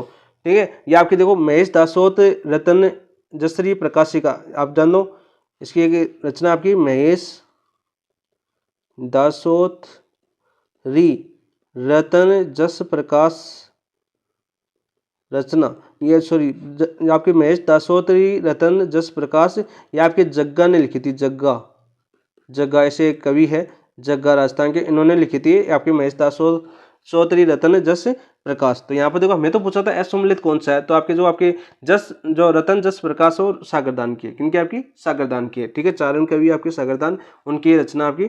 ठीक है, तो ऑप्शन नंबर 4 आपका राइट आंसर हो जाएगा। यहाँ पर देखो राम रासो भी फर्क है, राम रासो में देखो 2 मात्रा दे रखी है माधव दास की, एक राम रासो 2 है। राम रासो जिसमें सिंगल मात्रा आती है वो एक अन्य की आपकी, कौन है आपका, पंवार है आपका, पंवार नाम है उनका लास्ट में, उनकी भी एक रचना है राम रासो। तो साहित्य बहुत से जो आपके लेखकों द्वारा अलग अलग टाइप के लिखे गए, लेकिन फैक्ट क्वेश्चन है, काफी डीपली क्वेश्चन पूछा है कलाम ने ये क्वेश्चन। यहाँ पर देखो नेक्स्ट बात करते हैं क्वेश्चन नंबर 42। निम्नलिखित में से सूची फर्स्ट को सूची सेकंड के साथ मिलान कर सही कोड का चयन कीजिए। अब ऐसे क्वेश्चन पूछ के है ना आरपीएससी का हौसला और बढ़ा दिया कलाम ने कि इतना डीप क्वेश्चन पूछा ये कि बहुत ही ज़्यादा डीप क्वेश्चन है। ठीक है, अब आरपीएससी यदि मान लीजिए कोई आरपीएससी का बंदा है पेपर बनाने वाला, वो कलाम के पेपर देख के वो डीप बना देगा तो ये तो ऐसी चीज़ों को याद करना चाहिए। तो यहाँ पर देखो सबसे इजी सी बात करते हैं, आपको देखो पहला दे रखा है आपका लिंगोद भवन शिव, देखो शिव दे रखा है, तो आप देखो आपका शिव को समर्पित कौन सा मंदिर है, तो हमें पता है कि हर्षनाथ मंदिर है जो आपके सीकर हर्ष पहाड़ी के ऊपर स्थित है, वो किसको समर्पित है आपके, किसको समर्पित है आपके, शिव को समर्पित है। तो राइट आंसर जगह आपका देखो पहला हो जाएगा 4 में। इस प्रकार एक से ही आप पकड़ सकते हो कि हर्षनाथ मंदिर से ही। ठीक है, हर्षनाथ मंदिर की बात करें आपके गुहक प्रथम के काल में बना हुआ आपका गुहक प्रथम के द्वारा चौहान वंश से समर्पित है, किसे आपके चौहान वंश द्वारा निर्मित है। ठीक है, चौहान वंश द्वारा निर्मित है, गुहक प्रथम ने इसका निर्माण करवाया था हर्षनाथ पहाड़ी और हर्षनाथ पहाड़ी के ऊपर आपके सीकर में। ठीक है, तो ये आपका पहला हो जाएगा 4 के अंदर, तो इसी से आंसर हो जाएगा आपका पहला 4 में। फिर देखो आपके कामदेव रति है, तो आपकी तो बात करें आपकी, तो कामदेव एवं रति है, तो हर्षद माता मंदिर आबानेरी कहाँ पर आपकी, दौसा, देखो आबानेरी दौसा के अंदर। ठीक है, हर्षद माता मंदिर आबानेरी दौसा। तो कामधेनु रति, तो हर्षद माता मूल मंदिर की बात करें ना, मूल मंदिर तो किसको आपके भगवान, मूल रूप से भगवान विष्णु को समर्पित है, मूल रूप से किसको समर्पित है ये आपकी, मूल रूप से बात करें तो भगवान विष्णु को समर्पित है, भगवान विष्णु को। ठीक है, ऐसी चीज़ें भी याद होनी चाहिए। तो यहाँ पर देखो वहीं आपकी कामदेव और रति की मूर्तियाँ कहाँ मिलती है आपकी, यहाँ पर आपकी हर्षद माता मंदिर आबानेरी के अंदर मिलती है। यहाँ पर देखो गोवर्धनधरी कृष्ण दे रखा है, तो गोवर्धनधरी कृष्ण है वो कहाँ पर आपकी, हरियर ओसियम, कहाँ पर आपके, हरियर ओसिया कहाँ पर पड़ता है आपके, जोधपुर। जो मूल रूप से किसको समर्पित है आपके, विष्णु को, सॉरी कृष्ण और आपके एक और शिव और कृष्ण दोनों को समर्पित है ये। और यहाँ पर देखो महिषासुर पूर्ण मानव रूप से एवं देवी की प्रतिमा, ये आपकी अंबिका है, अंबिका जगत उदयपुर, जिसे जगत अंबिका माता का मंदिर भी कहते हैं, जगत अंबिका माता का मंदिर भी कहते हैं, जिसे मेवाड़ का खजुराहो भी कहते हैं, खजुराहो भी कहते हैं। तो ये चीज़ें याद करें, तो देखो पहला 4 में है, तो पहले 4 से आपका राइट आंसर हो जाएगा। पहला 4 1 में है, तो ऑप्शन नंबर 4 राइट आंसर हो जाएगा। फिर 1 है, फिर 2 है, फिर 3 है, फिर 1 है, फिर 2 है, फिर 3 है। यहाँ पर देख लो, पहले एक ऑप्शन एक दिया आपको, ये याद है कि शिव किससे संबंधित है, हर्षनाथ का मंदिर शिव का है, तो वहाँ से कर सकते हो, वरना तो ये बहुत ही थोड़ा डीप ही क्वेश्चन है, सोचने वाला क्वेश्चन बना दिया यहाँ पर, बहुत डीप ज़्यादा कुछ पूछा गया क्वेश्चन है। नेक्स्ट देखो बात करते हैं दोस्तों क्वेश्चन नंबर 43। राजस्थान में वैवाहिक गीतों की बेटी की विदाई के समय कौन सा लोकगीत गाया जाता है। देखो सबसे पहले तो हमें याद होना चाहिए, आज तक पूछा जाता था कि जो आपकी बेटी की विदाई होती थी तब आपका गीत गाया जाता था, आपका ओल्लू गीत, कौन सा आपका ओल्लू गीत। ठीक है, ओल्लू गीत गाया जाता था। ठीक है, तो पहला क्वेश्चन तो आपको ये पूछा जाएगा कि पहले का क्वेश्चन पूछे कि आरपीएससी द्वारा पहला क्वेश्चन पूछा गया, जैसे आपका राजस्थान में विवाह गीतों में बेटी की विदाई के समय कौन सा लोकगीत गाया जाता है, तो वो गाया जाता है आपका ओल्लू गीत। कौन सा गाया जाता है दोस्तों, ओल्लू गीत। लेकिन ऑप्शन में तो सर है नहीं, तो ऑप्शन की बात करें, देखो आपके काजलियों गीत है, ये तो आपकी काजल गालते समय भाभी वगैरह काजल गालती है ना, काजल लगाते समय, ये छोटी छोटी चीज़ें तो आपको पता है लगाते समय। और लगाया था किसके, कौन लगाती है, काजल भाभी लगाती है भाई साहब, ठीक है, भाभी लगाती है, ठीक है। यहाँ पर देखो ये दे रखा आपके लालर दे रखे आपके लालर जो आपकी पर्वतीय गीत है, कैसे आपका एक पर्वतीय गीत है। आपने क्वेश्चन सुना होगा जैसे आपके बिच्छू लालर, ये आपके क्वेश्चन आता है आपके जो पर्वतीय गीत है और कौन से क्षेत्र में किया जाता है कि मेवाड़ के अंदर, कौन से में, मेवाड़ के अंदर, ठीक है। और यहाँ पर देखो आम्बो मोरियो, तो आम्बो मोरियो यानी ये आपके आदिवासियों में चलित है आपके आम्बो मोरियो। मोरियो का मतलब क्या होता है आपका बेटी, ठीक है। आम्बो यानी उसकी याद, यानी बेटी की विदाई की याद। लास्ट की बात करें आम्बो मोरियो, तो बेटी की विदाई के लिए ऑप्शन क्या था आधार पर करें तो ऑप्शन नंबर 4 आपका राइट आंसर हो जाएगा आदिवासियों के हिसाब से। तो यहाँ पर राइट आंसर हो जाएगा आपका ऑप्शन नंबर 4। क्या हो जाएगा दोस्तों, ऑप्शन नंबर 4 आपका राइट आंसर हो जाएगा। क्या हो जाएगा, ऑप्शन नंबर 4 आपका राइट आंसर हो जाएगा, ठीक है। नेक्स्ट देखो बात करते हैं क्वेश्चन नंबर 44। राजस्थान किस क्षेत्र में जोगियों द्वारा 5 वाद्य यंत्रों के साथ पंच पदा नामक नृत्य किया जाता है। जो 5 वाद्य यंत्रों के द्वारा, और किसके द्वारा, आपके जोगियों के द्वारा, किसके द्वारा, आपके जोगियों के द्वारा। तो सबसे पहले तो बता दूं जो 5 वाद्य यंत्रों के साथ जो जोगियों द्वारा किया जाता है वो आपके आदिवासी यानी भील बाहुल्य क्षेत्रों में प्रचलित है। कहाँ पर, आपके भील बाहुल्य जो आपके आदिवासी क्षेत्र में, सबसे पहले तो याद बता देता हूँ आपके आदिवासी क्षेत्रों में किया जाता है। कौन क्षेत्र में, आपके आदिवासी क्षेत्र के अंदर, कौन से क्षेत्र में किया जाता है, आपके आदिवासी क्षेत्र में। दक्षिणी राजस्थान को आप ले सकते हो आदिवासी क्षेत्र में। और पंच नृत्य जो आपके पंचपदा नृत्य आदिवासियों की संस्कृति से जुड़ा हुआ है, ठीक है। जोगी समुदाय द्वारा किया जाता है। आपके जोगी समुदाय आपके आदिवासियों में एक समुदाय होता है आपका जोगी, ठीक है। उस जोगी समुदाय द्वारा एक प्रचलित आपका नृत्य है कौन सा, आपका पंचपदा, पंचपदा नामक। और इसमें 5 वाद्य यंत्रों की बात करें तो 5 वाद्य यंत्र कौन कौन से होते हैं आपके, वो होते हैं आपके जैसे ढोल होता है, एक तो आपका ढोल होता है, एक मंजीरा होता है आपका, मंजीरा होता है, ठीक है। रावण अट्ठा होता है आपका, कौन सा, आपका रावण था। और आपकी बीन होती है और एक डप होता है। तो इन 5 वाद्य यंत्रों के साथ एक नृत्य किया जाता है, उसका नाम आपके पंचपदा नामक नृत्य। कौन सा, पंचपदा नामक नृत्य। तो कौन से क्षेत्र में किया जाता है, सबसे ज्यादा आपके डूंगरपुर बांसवाड़ा में, सबसे ज्यादा कहाँ पर किया जाता है, आपके डूंगरपुर बांसवाड़ा के अंदर। तो राइट आंसर हो जाएगा ऑप्शन नंबर 1। शेखावटी में तो आप सभी जानते हो कौन सा, आपका कच्ची घोड़ी नृत्य ज्यादा प्रचलित है आपका, कौन सा, आपका कच्ची घोड़ी नृत्य। व्यवसाय के नृत्य आपकी कच्ची घोड़ी नृत्य, होली के अवसर पर, विवाह के अवसर पर किया जाता है शेखावटी के अंदर कच्ची घोड़ी नृत्य, ठीक है। बाकी देखो आड़ोती क्षेत्र है आपकी कोटाबंदी में बिछुड़ो किया जाता है ना, आड़ोती क्षेत्र में बिछुड़ो नृत्य किया जाता है। इस प्रकार से आप निकाल अलग अलग क्षेत्र के अलग अलग नृत्य हैं वहाँ से याद कर सकते हो। जैसे आपके मेवाड़ क्षेत्र में रतुई और रेवई नृत्य किया जाता है, तो वो अलग अलग क्षेत्र में अलग अलग नृत्य किए जाते हैं। निम्न में से कौन सा सही सम्मिलित नहीं है, कौन सा सही सम्मिलित नहीं है। तो यहाँ पर देखो बावड़ियों से संबंधित एक क्वेश्चन पूछा है। देखो मेड़तनी जी की बावड़ी आपके झुंझुनू में, कहाँ पर, आपके झुंझुनू में, बिल्कुल राइट। मेड़तनी जी की बावड़ी कहाँ पर, आपके झुंझुनू के अंदर है, ठीक है। भिखाजी की बावड़ी आपके अलवर में नहीं है, भिखाजी की बावड़ी अलवर में नहीं है, कहाँ पर, आपके अजमेर के अंदर, कहाँ पर, आपकी अजमेर के अंदर। और चमना बावड़ी आपकी भीलवाड़ा में। चांद बावड़ी जोधपुर में, देखो एक चांद बावड़ी जोधपुर के अंदर है, एक चांद बावड़ी कहाँ पर, आपकी आबानेरी दौसा के अंदर है। एक चांद बावड़ी कहाँ पर, आपकी आबानेरी दौसा के अंदर, आबानेरी दौसा के अंदर। तो दोनों चीजें याद कर लेना, दोनों आपकी चांद बावड़ी है दोनों। इसको तो कौन किसने बनाई थी आपकी चांद बावड़ी जोधपुर में, देखो उस रानी का नाम भूल गया, चलो कोई नहीं, भूल गया तो भूल गए, उस रानी का नाम याद नहीं आ रहा। देखो जोधपुर वाली उसकी याद में करवाया गया था ये। तो आप तो क्वेश्चन करो अपना, आंसर हो जाएगा ऑप्शन नंबर 1। वहीं आज एक और कर सकते हो, आपकी काके जी की बावड़ी बूंदी के अंदर है। काके जी की बावड़ी कहाँ पर, देखो भिखाजी आया तो काके जी भी याद कर लो। काके जी की बावड़ी कहाँ पर, आपकी काके जी की बावड़ी, वो कहाँ पर, आपके बूंदी के अंदर। कहाँ पर दोस्तों, बूंदी के अंदर, ठीक है। और काका जी की हवेली, काका जी की हवेली सीकर के अंदर है, काका जी की हवेली, ठीक है, वो भी याद कर लेना साथ साथ। Option number 2। नेक्स्ट देखो बात करते हैं क्वेश्चन नंबर 46 की। इनमें से कौन से त्यौहार श्रावण माह में बनाए जाते हैं। देखो कौन से त्यौहार आपके श्रावण माह में बनाए जाते हैं। तो देखो देखते हैं, बात पहले बात करते हैं हमने रक्षाबंधन, जो अभी कल परसों गया है रक्षाबंधन। तो कब बनाया गया था, आपके श्रावण पूर्णिमा को। कब बनाया जाता है दोस्तों, अपने श्रावण पूर्णिमा को, अभी 9 तारीख को था, ठीक है, श्रावण पूर्णिमा को। छोटी तीज, छोटी तीज मनाई जाती है आपकी श्रावण शुक्ल तृतीया को। कब मनाई जाती है, आपकी हरियाणवी तीज जी बोला जाता है इनको, तो बोला जाता है आपके श्रावण शुक्ल तृतीया को,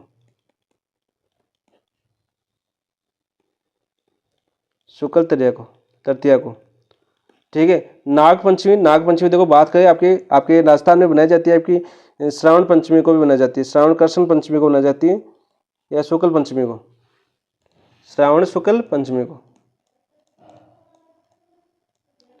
और श्रावण शुक्ल तृतीया छोटी तीज को क्या बोलते हैं, आपके हरियाली तीज भी बोलते हैं। क्या बोलते हैं दोस्तों, हरियाली तीज भी बोलते हैं। तो ये चीज़ें आप, जन्मोत्सव आपके भाद्रपद में मनाई जाती है, आपकी कभी भाद्रपद, ठीक है। भाद्रपद कृष्ण अष्टमी को, अभी आने वाला है कृष्ण अष्टमी, ये जन्माष्टमी अभी कृष्ण जन्माष्टमी तो अभी आने वाला है, शायद अगले महीने में, कता 16 को है, कितने को 16 को है क्या, आएगा अभी आने वाला है, ठीक है, याद कर लेना कब आएगा। तो यहाँ पे देखो कृष्ण जन्मोत्सव हो जाएगा आपका, जो नहीं है। अच्छा पूछा हमने, इनमें से कौन से त्योहार श्रावण माह में मनाए जाते हैं, तो पहला बनाया जाता है, तीसरा बनाया जाता है, चौथा बनाया जाता है। तो यहाँ पर देखो ऑप्शन होगा आगे 1, 3, 4, तो ऑप्शन नंबर 3 आपका राइट आंसर हो जाएगा। क्या जाएगा, ऑप्शन नंबर 3 आपका राइट आंसर हो जाएगा। नेक्स्ट देखो बात करते हैं क्वेश्चन नंबर 47। राजस्थान में तेरहपंथी संप्रदाय निम्नलिखित में से किससे संबंधित है। देखो तेरहपंथी संप्रदाय की बात करें तो सबसे पहले आपको याद होना चाहिए, इसके प्रवर्तक कौन आपके, इसके प्रवर्तक थे आपके कौन, भिखण जी, भिखण जी, जिन्हें आपके भिक्षु भी बोलते हैं, भिक्षु जी भी बोलते हैं। क्या बोलते हैं आपके, भिक्षु जी भी बोलते हैं। आपके ऑप्शन में भिक्षु जी भी देखने को मिल सकता है, भिखण जी भी देखने को मिलते हैं। ये आपके तेरहपंथ के कौन से, आपके तेरहपंथ यानी 13 नियम थे या 13वें गुरु थे। कितने थे इसके, 13 नियम थे, इस प्रकार से भी याद कर सकते हो। इसकी स्थापना इन्होंने कब की थी, इसकी स्थापना की थी इन्होंने आषाढ़ पूर्णिमा को। कब की थी दोस्तों, आषाढ़ पूर्णिमा को, आषाढ़ पूर्णिमा को की थी इसकी स्थापना। यहाँ पे ये याद करना, इसको तेरहपंथी नाम किसने दिया था, तेरहपंथी नाम किसने दिया था, तेरहपंथी नाम किसने दिया, ये क्वेश्चन पूछा जा चुका है आपका। तो तेरहपंथी नाम दिया था आपके जोधपुर के दीवान थे, आपके जोधपुर के दीवान थे, एक जोधपुर के दीवान, क्योंकि इनका जन्म हुआ था आपके भिखण जी का जोधपुर में हुआ था। जोधपुर के दीवान थे आपके फतेहमल सिंधी,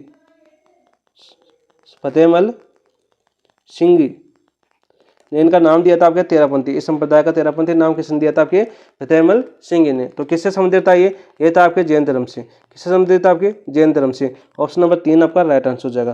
क्या हो जाएगा आपका, ऑप्शन नंबर 3 आपका राइट आंसर हो जाएगा 47 का। नेक्स्ट देखो बात करते हैं क्वेश्चन नंबर 48। निम्नलिखित में से कौन सी चित्रशैली दर्शन चौबीसिया से संबंधित है। तो दर्शन चौबीसिया बात करें तो दर्शन चौबीसिया आपके जैन से संबंधित है, किससे संबंधित है, आपके जैन चित्र से संबंधित है। और वो कहाँ की, आपकी सिरोही की बात करें तो ये कहाँ की शैली थी, आपकी मारवाड़ स्कूल की एक शैली थी। कहाँ की, आपकी मारवाड़ स्कूल की एक शैली। हमने 4 स्कूलें पढ़ी थी, जैसे मारवाड़, मेवाड़, ढूंढाड़, हाड़ौती, है ना। तो यहाँ पर देखो आपकी मारवाड़ की थी उनियारा, यहाँ पर देखो अलवर उनियारा, ये सामोदी आपकी ढूंढाड़ की है। कहाँ की, ढूंढाड़ की।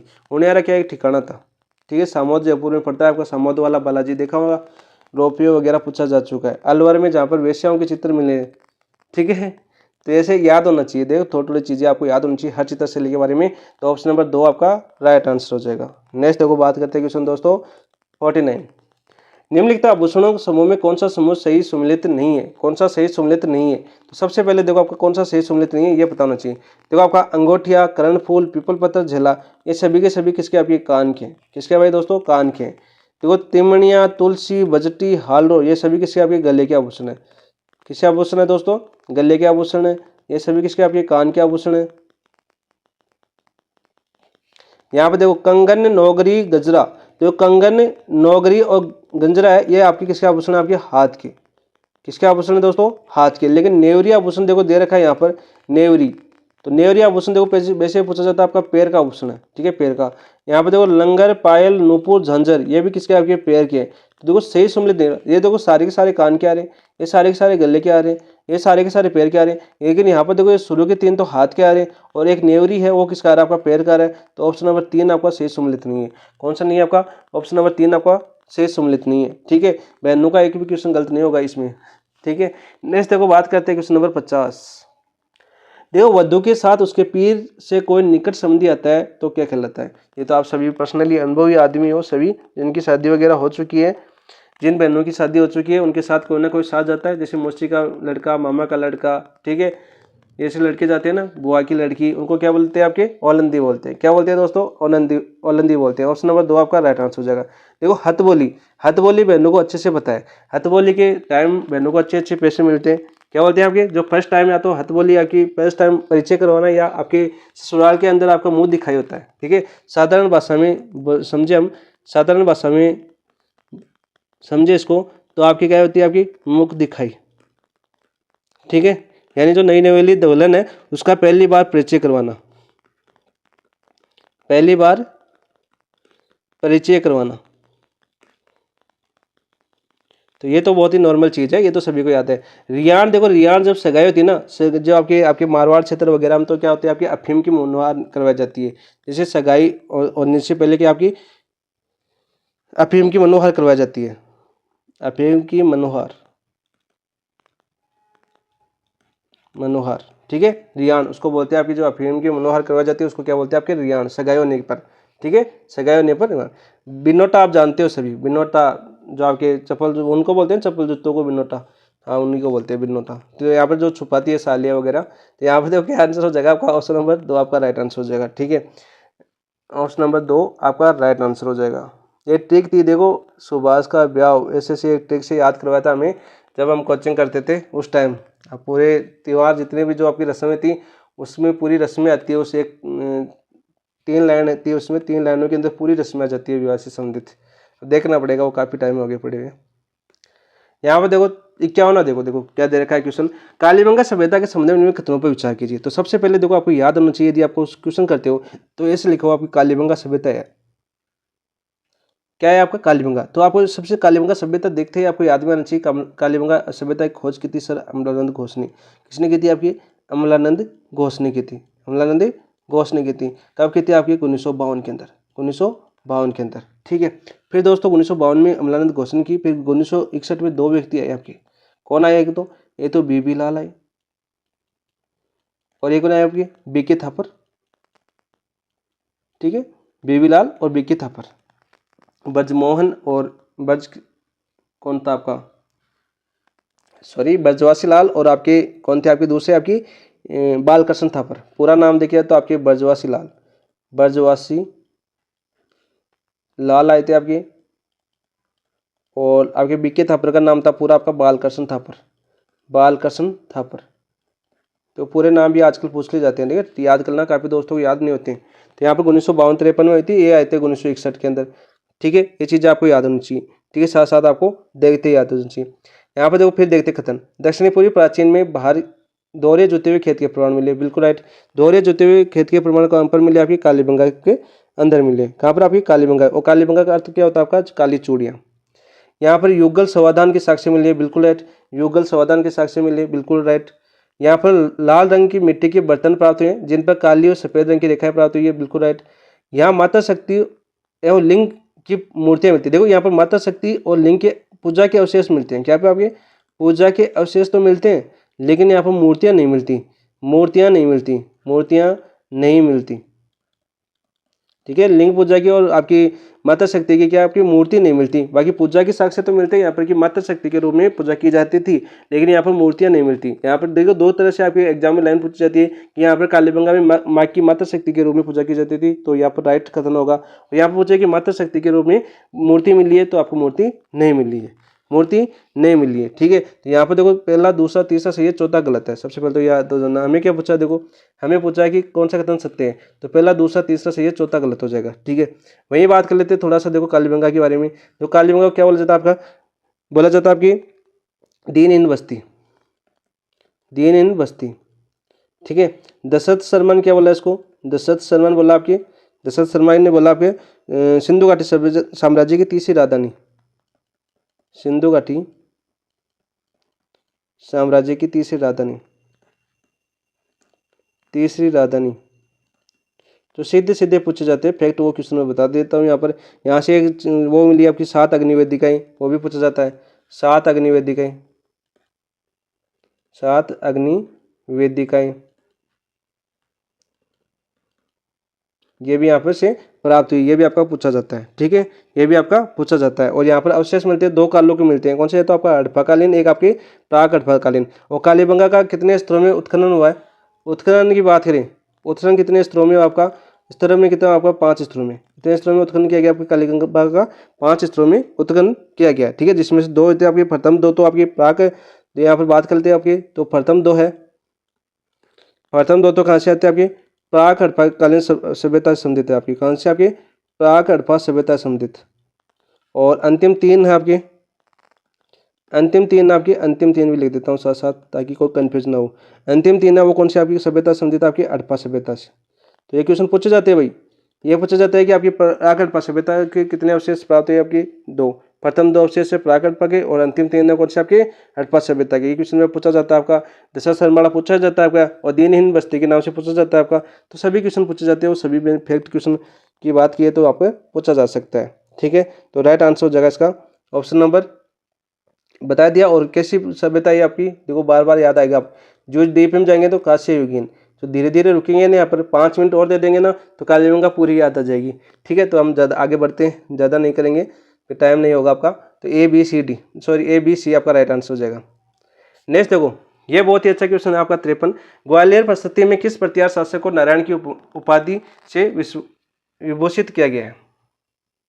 तो सबसे पहले यहाँ पर आपका शब्द क्या है, आपका ग्वालियर परिस्थिति है। ठीक है, तो ग्वालियर परिस्थिति किसके काल में निर्मित थी? काल की बात करें तो किसके काल के समय का ये आपकी काल के समय पूछे तो आपके भोज प्रथम के काल की। कौन किसके काल की? आपकी भोज प्रथम के काल में आपकी ग्वालियर प्रशस्ति लिखी गई थी। ठीक है, काल पूछा जाता है कि भोज प्रथम के काल में कौन सी प्रशस्ति लिखी गई थी? ग्वालियर प्रशस्ति। और इसका लेखक कौन थे? आपके लेखक थे आपके बालादित्य। कौन थे आपके? बालादित्य। तो यहाँ पर बात करें इसके लेखक की, ग्वालियर प्रशस्ति के लेखक कौन थे? आपके बालादित्य। ये क्वेश्चन आपका पूछा जाता है किसके समय की थी? आपकी भोज प्रथम की। अब हमें पूछा कि नारायण का अवतार और मल्लेश्वर का नाशक उपाधि दी गई आपके नागभट्ट प्रथम की। किसको? नागभट्ट प्रथम को। नारायण के अवतार की उपाधि किसको दी गई? आपके नागभट्ट प्रथम को। ठीक है, क्यों दी गई? आपके दो इन्होंने अरब आक्रमणकारी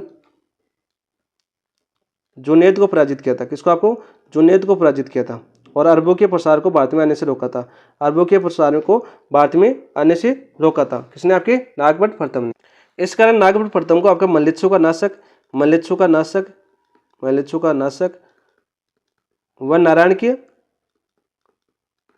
की उपाधि दी गई। मल्लेश्वर का नाशक व नारायण की उपाधि दी गई। और इसका उल्लेख मिलता है कौन सी प्रशस्ति में? अपनी ग्वालियर प्रशस्ति के अंदर। कौन से प्रशस्ति के अंदर मिलता है दोस्तों?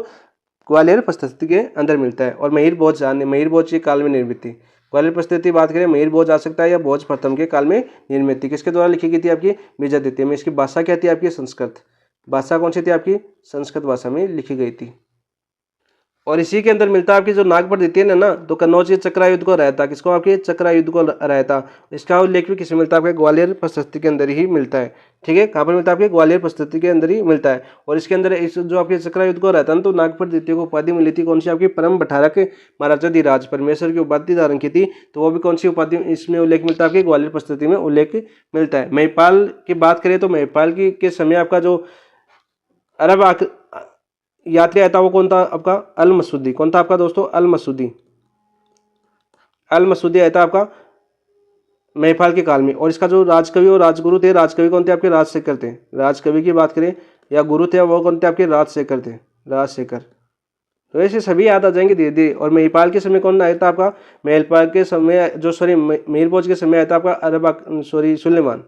कौन आते हैं? अरब यात्री सुलेमान। और अल मसूदी किसके काल में आते हैं? आपके महिपाल काल में। तो सारे क्वेश्चन एक साथ ही हो गए आपको। तो राइट आंसर हो जाएगा इसका ऑप्शन नंबर 1। राइट आंसर क्या हो जाएगा दोस्तों? ऑप्शन नंबर 1 आपका राइट आंसर हो जाएगा। नेक्स्ट देखो, अजय राज के बारे में पूछा, यानी चौहान वंश से संबंधित अपना क्वेश्चन आया। किस संबंधित आया? आपके चौहान वंश से संबंधित। तो अजय राज के बारे में जानते हैं। सबसे पहले अजय राज की बात करें तो इन्होंने चौहान की राजधानी को कहाँ पर स्थानांतरित किया? अजमेर। ठीक है, अजय राज का काल की बात करें तो काल कौन सा था? आपका अजय राज का काल था आपका 1105 से 1133 ईस्वी तक रहे थे। 1105 से 1133 के रहे थे। इन्होंने कौन सा नगर बसाया? इन्होंने कौन सा? आपका अजमेर। ठीक है, अजमेर नगर बसाया। और कौन से दुर्ग का निर्माण करवाया? इसने दुर्ग का निर्माण करवाया आपके अजयमेरु। ठीक है, किस दुर्ग का निर्माण करवाया? आपके अजयमेरु दुर्ग का निर्माण करवाया। कौन से दुर्ग का निर्माण करवाया दोस्तों? अजयमेरु दुर्ग का निर्माण करवाया, जिसे गढ़बीठली भी बोलते हैं। क्या बोलते हैं? आपके गढ़बीठली भी बोलते हैं, जिसे तारागढ़ भी बोलते हैं। क्या बोलते हैं? आपके तारागढ़ भी बोलते हैं। ठीक है, इसका निर्माण करवाया। और आपके चौहानों की राजधानी कहाँ स्थानांतरित की? चौहानों की राजधानी अही छतरपुर, यानी अही छतरपुर कहाँ पर पड़ता था? आपके उस टाइम नागौर का नाम था। नागौर से अजमेर स्थानांतरित की। कहाँ पर स्थानांतरित की? अजमेर स्थानांतरित की।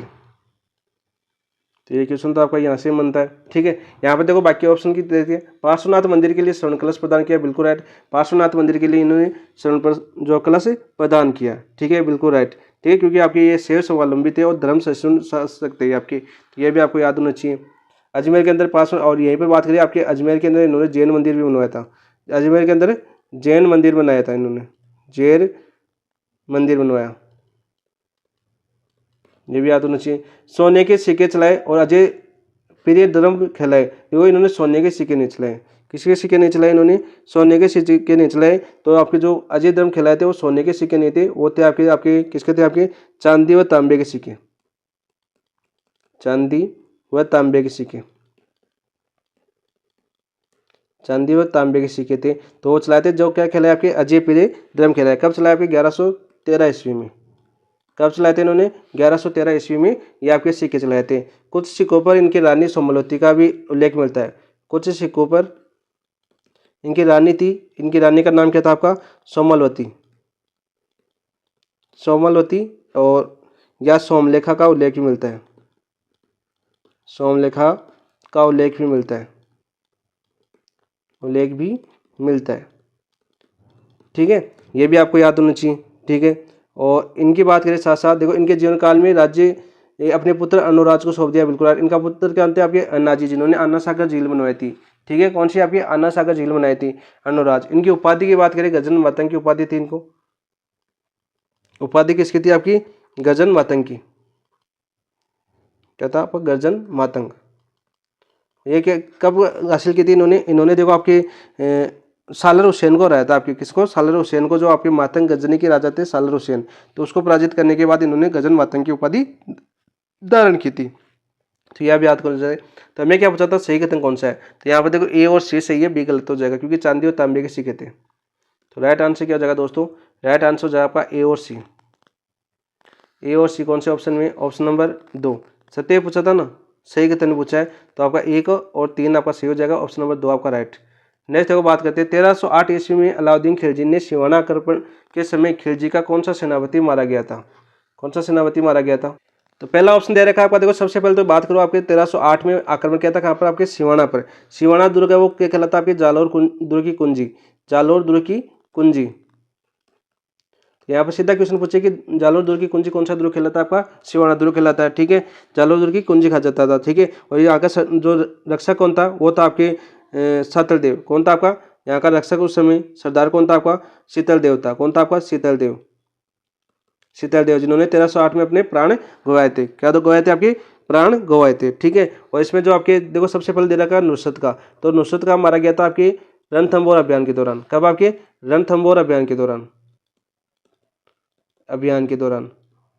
ठीक है, जब झाई दुर्ग की दीवार छट रहे थे आपके नुसरत का, उस समय मारे गए थे आपके अलाउद्दीन। ठीक है, नाहर खा या कमालुद्दीन, देखो कमालुद्दीन के नेतृत्व में आपके सिवाना पर आक्रमण होता, शीतलदेव पर आक्रमण होता, वो किसके नेतृत्व में होता? आपका कमालुद्दीन की नेतृत्व में आक्रमण होता, और आपके नाहर खा को अपने प्राण गंवाने पड़े थे। किसको? नाहर खा को अपने प्राण गंवाने पड़े थे। ठीक है, और यहाँ पर देखो कमालुद्दीन दुर्ग ने आपके सिवाना पर अधिकार कब कर लिया था? वो कर लिया था आपका 2 जुलाई 1308 को।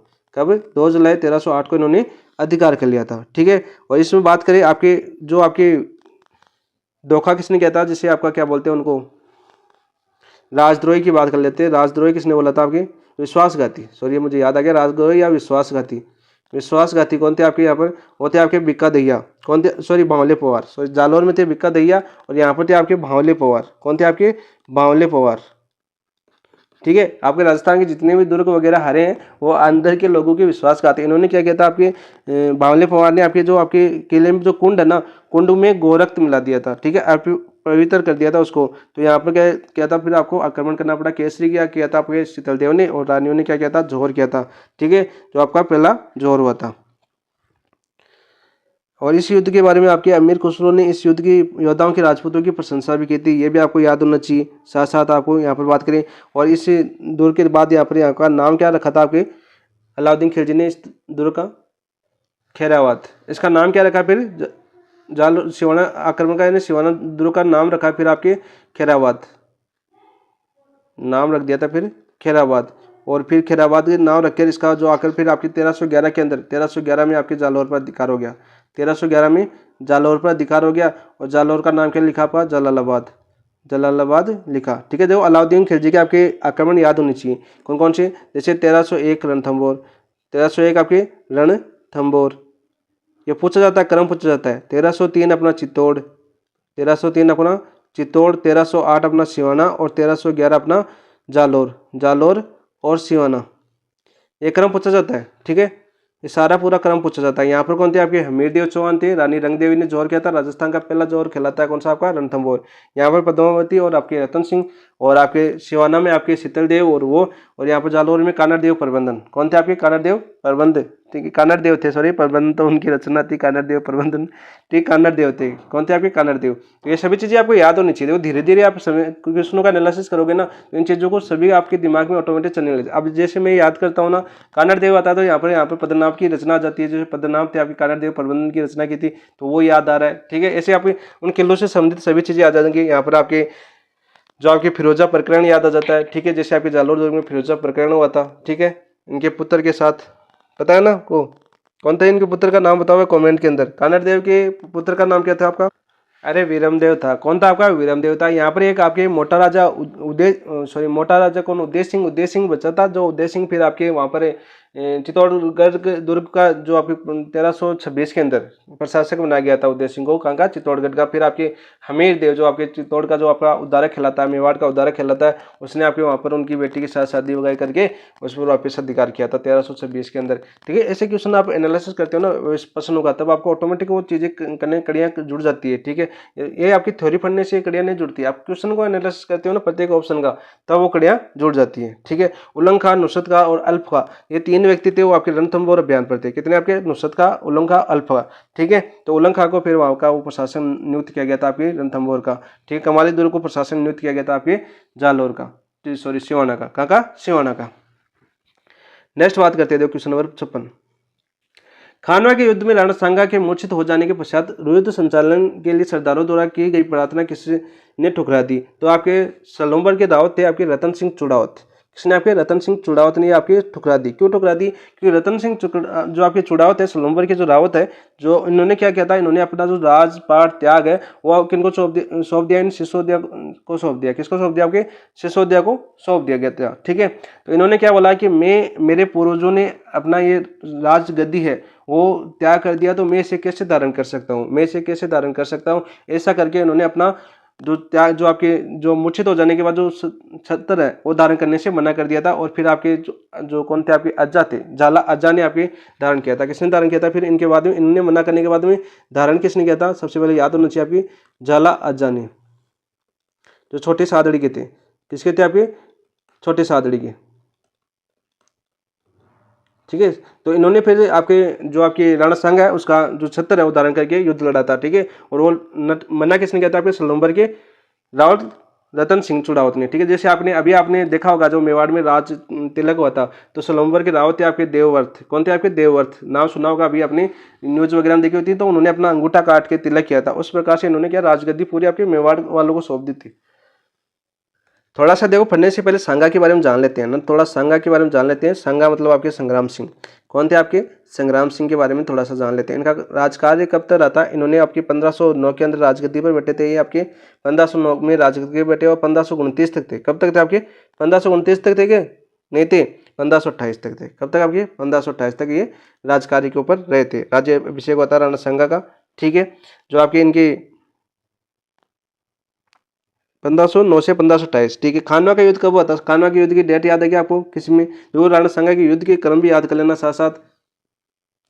खानवा का युद्ध होता है आपका, खानवा के युद्ध की बात करें ये आपका मार्च में होता है। कितनी मार्च थी आपकी, 17 मार्च 1527। कब होता होगा, 17 मार्च 1527 को, 17 मार्च 1527 को युद्ध हुआ था, ठीक है। खानवा और किन के मध्य होता है, राणा सांगा और किसके, बाबर के बीच, प्लस बाबर के बीच, ठीक है, बाबर के बीच। और हारने का कारण क्या था, देखो ये भी पूछा जाता है आपका, हारने का कारण, हारने का कारण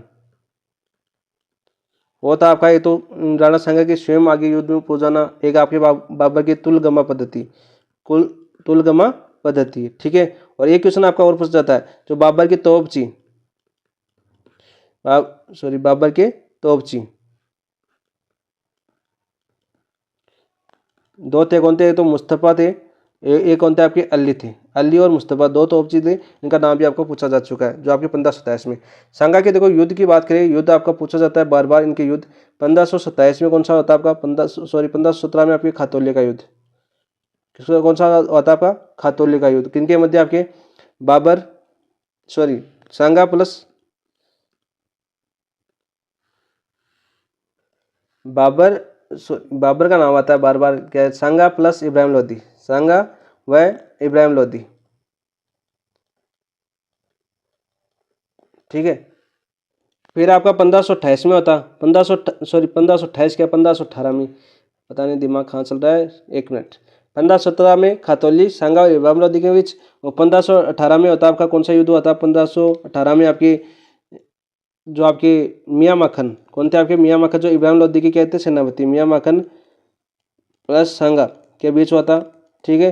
और कौन सा युद्ध था ये आपका, बाड़ी का युद्ध, कौन सा आपका, बाड़ी का युद्ध, बाड़ी का युद्ध, ठीक है। फिर 1519 में गागरोन का युद्ध होता आपका, जो इतिहास दोहराया था इन्होंने, सांगा ने, ठीक है, Mahmud Khilji second, Mahmud Khilji second, Mahmud Khilji second.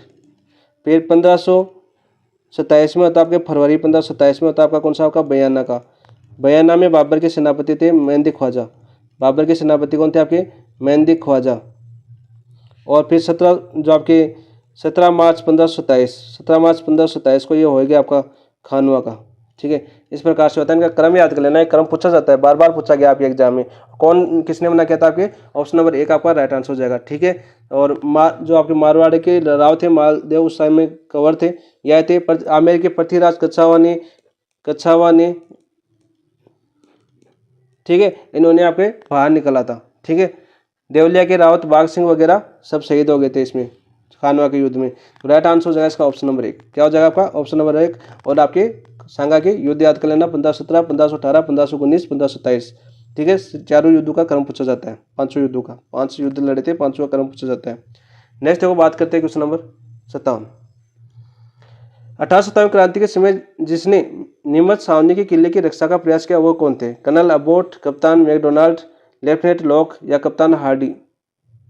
सबसे पहले तो ये देखो आपके नीमच छावनी की बात करें तो नीमच छावनी में क्रांति कब हुई थी आपकी, तो क्रांति हुई थी आपकी 3 जून को, कब हुई थी आपकी 3 जून 1857 को, कब हुई थी आपकी 3 जून 1857 क्रांति हुई।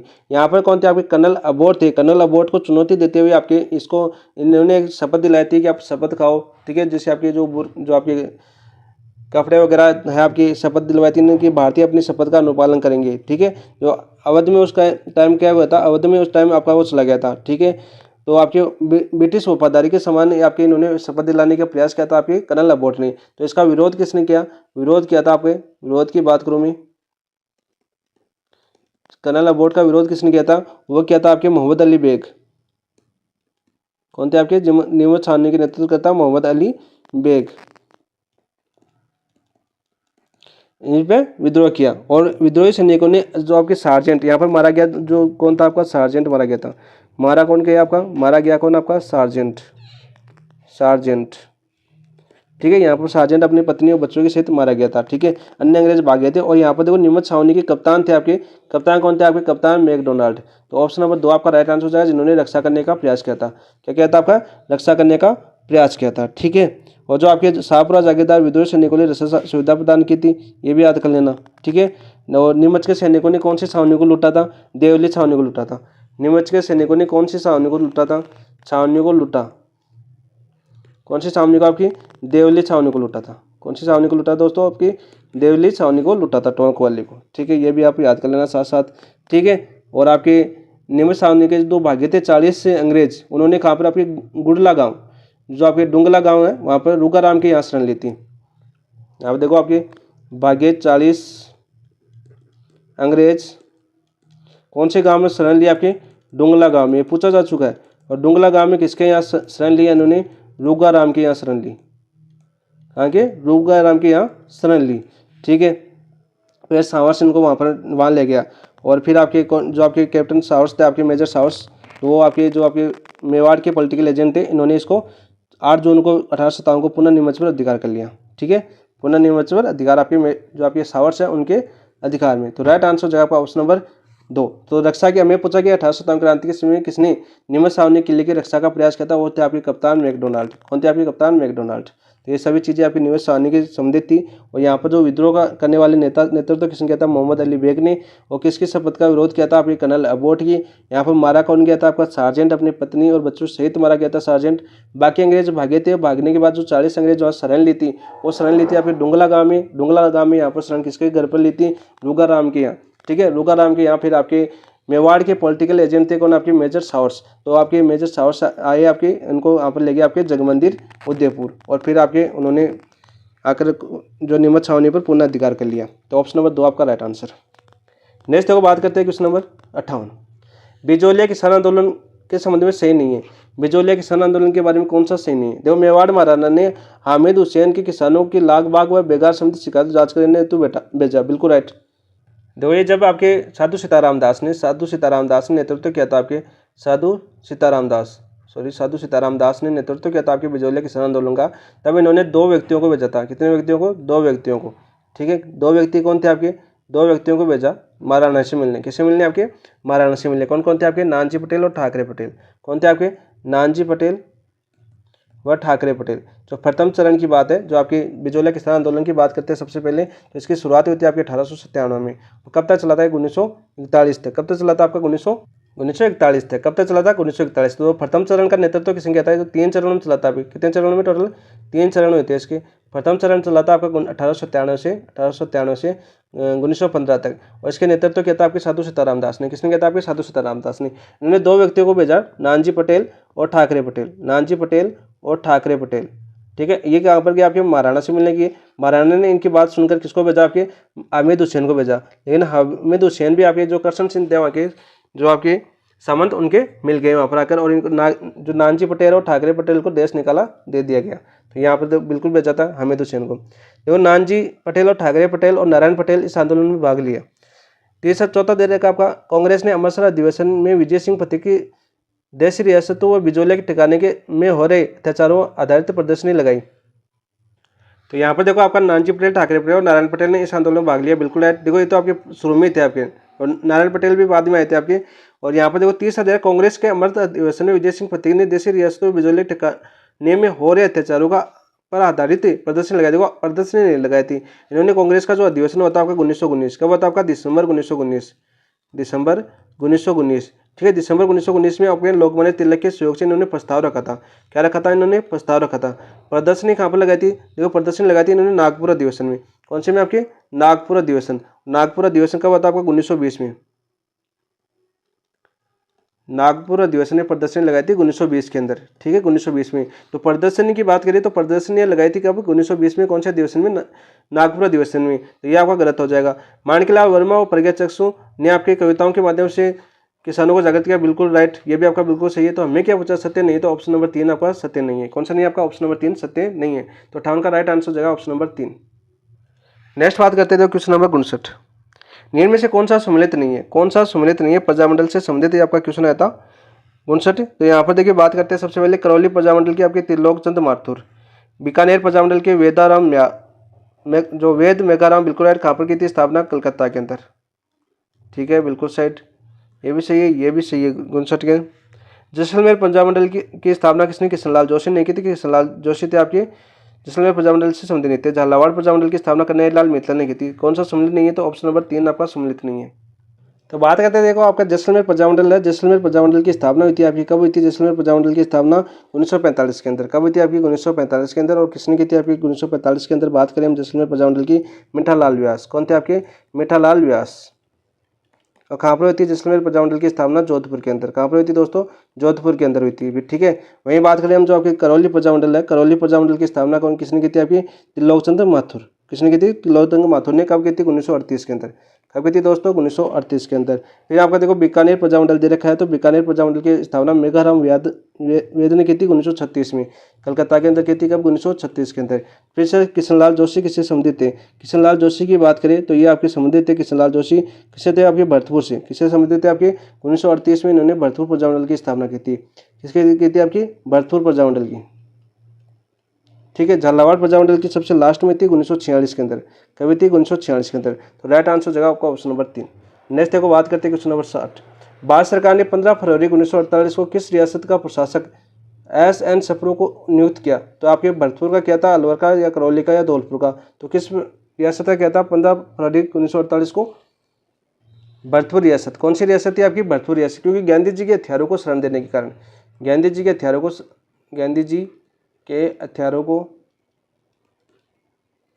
शरण देने के कारण देने के कारण।